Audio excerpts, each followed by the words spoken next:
এই ভিডিওতে শেয়ার করা জুয়েলারিটা একদম অন্যরকম একটা কনসেপ্ট। একজন ক্লায়েন্ট যিনি ওড়িশি বা কত্থক ডান্সের ওপর কোনো একটা ফিগার দিয়েই জুয়েলারি বানিয়ে দিতে বলেছিল। তো যথারীতি আমি বেশ কিছু ডিজাইন বানাই এবং তাকে পাঠাই। যেহেতু আমার ডান্স সম্পর্কে কোনো রকমই আইডিয়া নেই, তাই গুগলই আমার ভরসা।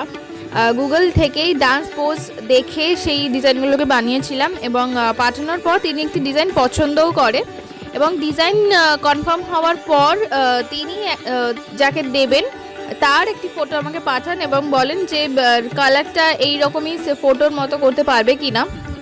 তো আমি যথারীতি বলি হ্যাঁ নিশ্চয়ই, কেন নয়। তো তখন আমি তাকে বলি যে তাহলে আমি পোস্টটাও ফটোর মতোই করছি, ফটো যেমন আছে সেরকমই অ্যাজ ইট ইজ পেন্টিংটা হবে। সে বলে ঠিক আছে। তো আমার তো সবথেকে ফেভারিট কাজই হলো নতুন নতুন চ্যালেঞ্জ অ্যাকসেপ্ট করা। তো সেই অনুযায়ী আমি পুরো ডিজাইনটা বানাই এবং কালার কম্বিনেশনটাও করার চেষ্টা করি। তো ভিডিও শেষে এই সেটটির ফুল লুকটা অ্যাড করে দেওয়া আছে অ্যাজ ইউজুয়াল, তোমরা দেখে নিও এবং দেখে নিশ্চয়ই আমাকে জানাবে যে তোমাদের ডিজাইনটা কেমন লাগছে। আই হোপ তোমাদের ভালোই লাগবে। আর এরকমই আরও অনেক সুন্দর সুন্দর ডিজাইনস আমরা বানিয়েছি সরস্বতী পুজো উপলক্ষে। তো সেগুলোকে যদি মিস না করতে চাও আমার এই ছোট্ট পেজটাকে ফলো বা সাবস্ক্রাইব করে যেও এবং এই ভিডিওটা এবং এই ডিজাইনটা যদি ভালো লাগে ভিডিওটাকে একটু লাইক করো আর পারলে একটু শেয়ার করে দিও।